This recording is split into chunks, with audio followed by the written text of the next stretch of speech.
Hello guys, this is TS Football Broadcast. We are here to analyze and recap Sunday's XFL games. Starting off, we got the New York Guardians at the St. Louis Battlehawks. Now for the game, this is why I think each team needed to win. The Battlehawks, Jonathan Hayes needed to play more of the numbers game. Jordan Ta'amu needed to run less, throw more, throw better. Pearson L needed to be involved. They needed to run like they did with Matt Jones in Week 1. Will Hill needed another big game, and the St. Louis Sack Exchange needed to stay open. For the Guardians, this was a lot shorter. Matt McGloin needs to be cool under pressure, not throw a hissy fit. Kevin Gilbride needs to win back the locker room. And Bumi Ratomi needs to keep up being great at the line. Sorry, I had that worded weird in my script. And then I was like, screw the script. So, the opening drive was pretty simple.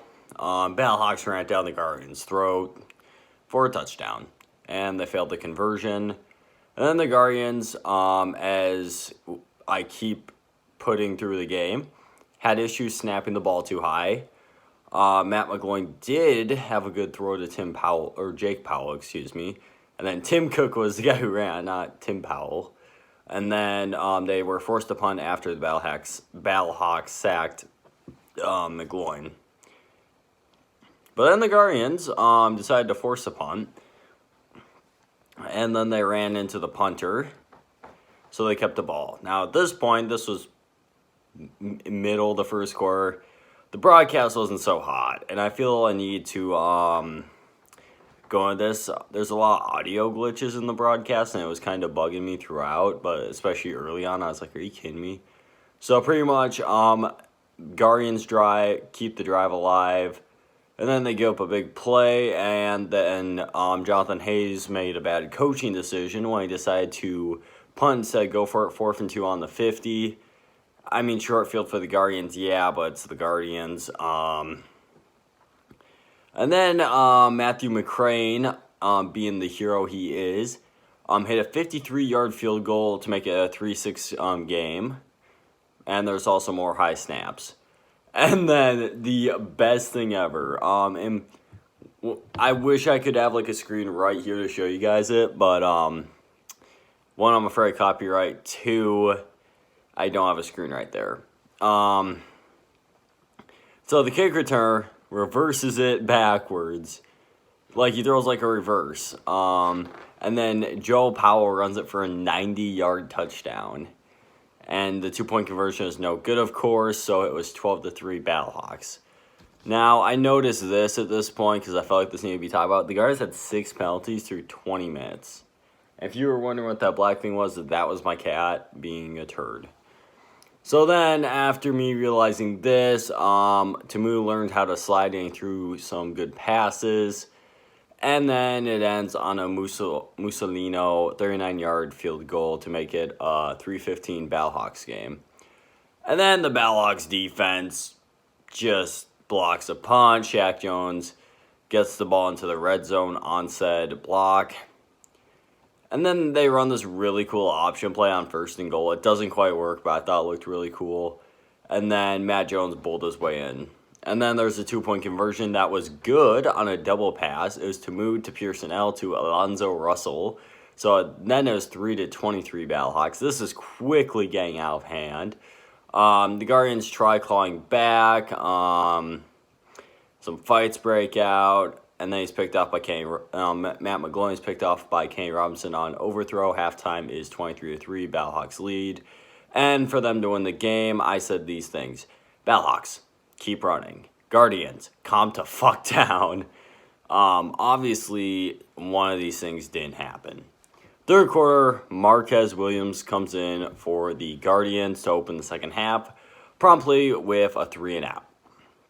The Battlehawks, Ta'amu does some cool stuff, avoids a sack. He hits Kelly a few plays later. Ends up at a Taylor Russolino 58-yard field goal, which is good, 26-23 Battlehawks.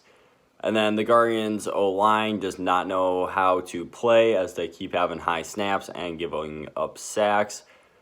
But T.O. Reading does help him convert a 4th down, which was pretty cool. And then they fail from there on out. Then Battlehawks have a 3 and out. Guardians end up starting at midfield. And then Williams ended up missing a touchdown on overthrow. And then end of the third, it's still 26-3. Battlehawks are leading. And Luis Perez comes in. And he throws a check down touchdown to Austin Drake. And they go for 3. And then he's sacked by Wayne Hendricks. And then St. Louis just moves it good during the 2-minute drill. Ends up being a Russolino kick, so it's 9-29 at this point. Yeah, that's right. Then the Battlehawks just defense, or St. Louis Battlehawks have a late sack to seal it. So here's what I said is kind of my final thoughts. Battlehawks know what they are. They run the ball. They're a hard defensive team. And in this game, they had great luck on special teams. I think they need better run defense, and then they need to have more touchdowns versus field goals for them to be a truly great team. As for the Guardians, they're a fucking mess. They're undisciplined. They can't run the ball. They can run the ball good, And then Luis Perez may be their best quarterback. Because I saw him do something I have not seen since week 1, and that is a touchdown. I think Kevin Gilbride needs to win back his team where his season is lost. They were shut out last week, beat by 20 this week. They just need better luck. Now, here are some of the stats in this 29-9 Battlehawks win. Tim Cook of the Guardians was not bad. Near was Victor, as they both had 50 yards on 9 and 10 carries respectively. Marquise Williams went 7 of 15 for 94 yards, no touchdowns, no picks. But he was just blah. Matt McGloin went 8 of 11 for 84 yards, no touchdowns, 1 pick. He was also blah. Luis Perez went 4 for 5, 39 yards, 1 touchdown, no pick. I also think he was blah. I think the Guardians might be fucked at quarterback. In terms of receivers, no one really had a particularly great game. I mean, Duke caught a touchdown, had 43 yards.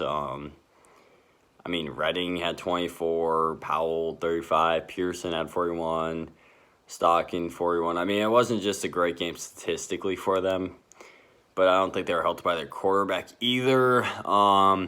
The Guardians did get 2 sacks, as Texanda got 1, and then Walker and Mueller split 1. But they only had 1 quarterback hit. They did do some tackles for a loss with Walker. Henny had 2, Texa had 1, Rotami had 2, and they had a couple pass defenses. Overall, I think the Guardians' defense did not create enough turnovers, and they did not pressure the quarterback enough. So essentially, they failed at their jobs completely from a statistical and legitimate standpoint. Although they did have their moments where they could have gotten sacks. It's just Jordan Tamu knew how to get out of said sacks. Now, as for the Battlehawks, Matt Jones, 15 attempts, 95 yards, and a touchdown. Christian Michael, 13 attempts, 44 yards, and a touchdown. Tamu ran 3 times for 14 yards. They ran the ball really fucking well, and the stats illustrate this. And as I was saying during my game recap, where I don't use stats normally, that was really good. Jordan Tamu himself went 12 of 18, 119 yards, no touchdowns, no picks. In this game, that works. In other games, I want to see him air it out, get some touchdowns. But in this game, it's like that is exactly what the Battlehawks needed. No turnovers on the throws. So obviously, the receiving games were not too impressive. Pearsonell, they caught most of their balls except for Lucas. 30 yards, 20 yards, not really impressive from that standpoint. Defensively, though, they were very impressive. 3 sacks. Clark had 1, Anker had 1, and Sales had 1. Each of those guys also had a quarterback hit and a tackle for a loss. And then Lambert had a tackle for a loss, and Will Hill, who I mentioned, had a tackle for a loss. Robinson was the best pass defender with interception and a pass defense. Rivers had pass defense, Hillary had 2, President had 1, and White had 1.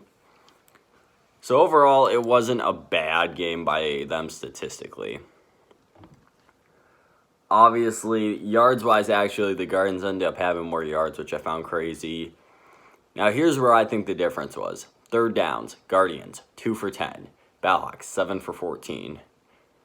Fourth downs, 1 for 3, 0 for 0. Red zone, 1 for 3. Red zone, 2 for 3. Guess which team had the better statistics? That's right, the Battlehawks, and that's probably why they won. Now, in terms of turnovers, Battlehawks had none. I think that was a big role in that. And the Guardians only had 1, but that wasn't enough. It just wasn't enough.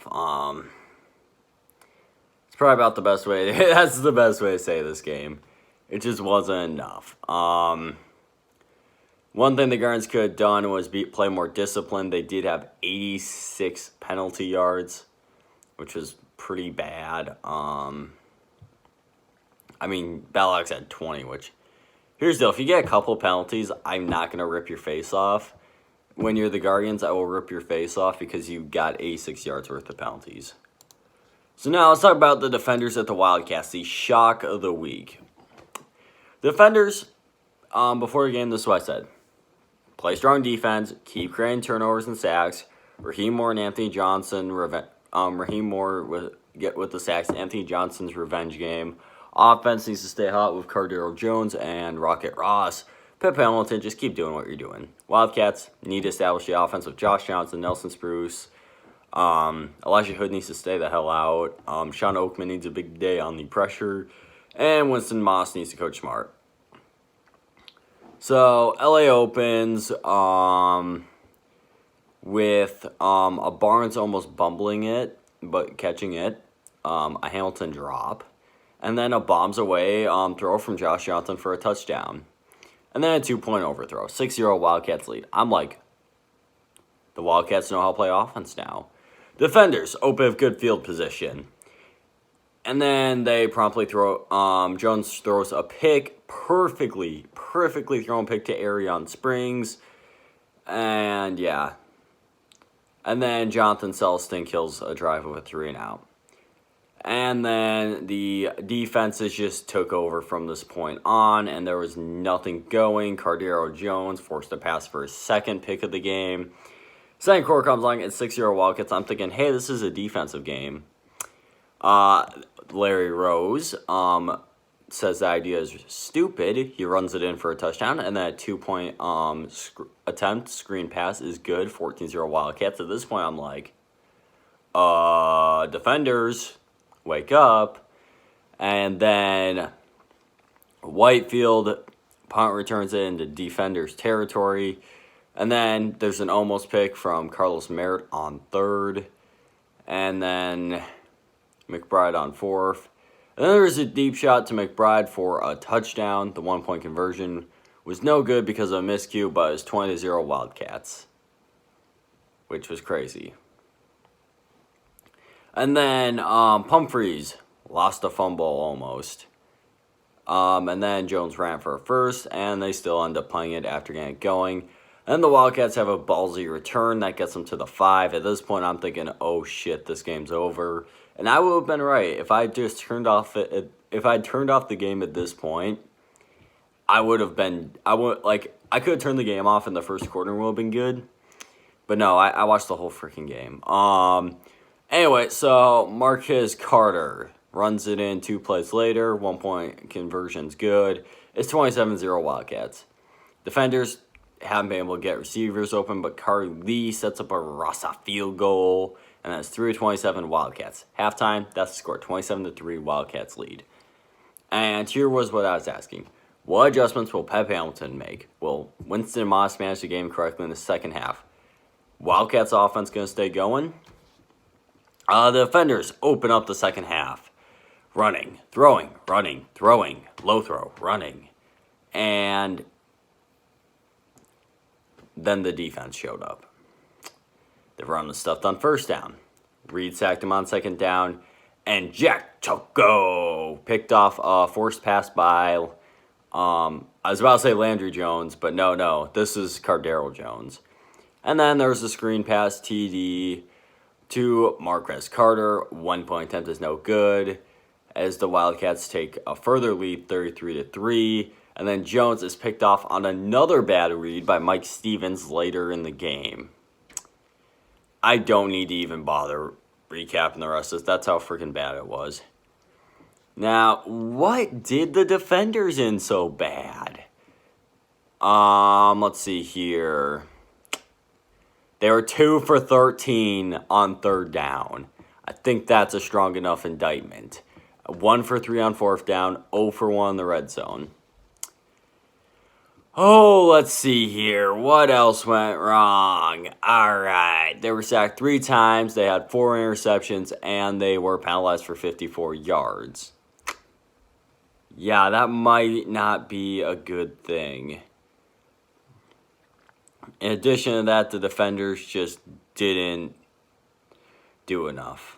They had 5 turnovers on the day. And their defense just didn't do enough. The Wildcats, on the other hand, were still not good on third down, but they got their 1 fourth down. They knew how to play in the red zone and goal to go. They were amazing. They only had 10 yards of penalties, and they didn't turn the ball over. Yeah, that'll be a difference, not turning the ball over. I think they just got to Cardale Jones. Now, here is how the game finished off for the defenders. Nick Brossette had 75 yards and a touchdown. That's right, the 1 touchdown they got did not come from Cardale Jones. Abdul had 47 yards, Humphreys 40, Presley 20. Cardale Jones himself had 19, and Tyree Jackson got in there for 11. Cardale Jones went 13 of 26, 103 yards, 0 touchdowns, 4 picks. And Tyree Jackson went 1 for 2, 4 yards, and nothing. Now, you guys heard me talking about Cardale Jones' interception, so I don't need to be, this one was bad, this one was also bad, this one was terrible. No. All I need to do is be like, he threw a lot of fucking picks. Curry Lee was their best option with 38 yards. They shut down Tompkins, they shut down Rocket Ross, and they shut down Eli Rogers, and that's what killed them. Defensively, how did the defenders look? No sacks. The sack exchange was closed, as they had 1 quarterback play by Bromley. They did know how to tackle for a loss, but they didn't have any interceptions, no fumbles. Not a winning formula when your offense is hot garbage. The Wildcats, on the other hand, Williams got a sack, Stevens got a sack, and Reed got a sack. Quarterback hits, Taylor only had 1, the only one, but they were sacking him. Interceptions, Stevens had 2, and 2 pass defenses. Springs had 1, and 1 pass defense. Toko had 1 pass defense, 1 forced fumble, 1 forced fumble recovery. This dude or Stevens should be the player of the week for the XFL. That was freaking impressive for the Wildcats. Wildcats offense, Rose had 6 yards, 1 touchdown. Johnson, 6 yards, no touchdowns. Carter, 34 yards, 2 touchdowns. I thought they ran it better, to be perfectly honest with you guys. I totally thought the Wildcats ran it better. After like, watching the game, I thought they ran it better. And now that I'm looking at the stats, I'm like, I still think they ran it good for their purposes. So, yeah, it's just one of those things where I'm like, stats aren't everything. Because I'm looking at the stats, I'm like, What I was seeing was they were running it decently whenever they were running it, like when I was watching, and then they were throwing it amazingly. As Josh Johnson went 18 of 25, 278 yards, 3 touchdowns, no picks. The main target of this assault was Tree McBride, who had 5 receptions, 109 yards, and 2 touchdowns, which was beautiful. Nelson Spruce pitched in 75 yards. Carter pitched in 41 yards and 1 touchdown, and they were just on target through this game. They were just throwing it so good. Yeah, this was a shocker. I feel like I need to go into just how shocked I was. Or how shocking this game was is probably what I don't even know how to describe it. I think this might have been the game I was most sure of this weekend. Okay, no, Roughnecks over Vipers, I was the most sure of. But this game was bad. Like, really bad. Like, after, like, this really hurts the defenders, I think. Pep Hamilton just, I don't know what the fuck happened. I mean, what happened? I mean, the Wildcats, I was kind of getting hot on. I'm like, okay, maybe these guys are going to spice it up a little bit, show up, do something. I'm saying this that I didn't think they were going to do, like, I thought there was a week they were going to go, it'd be week 9.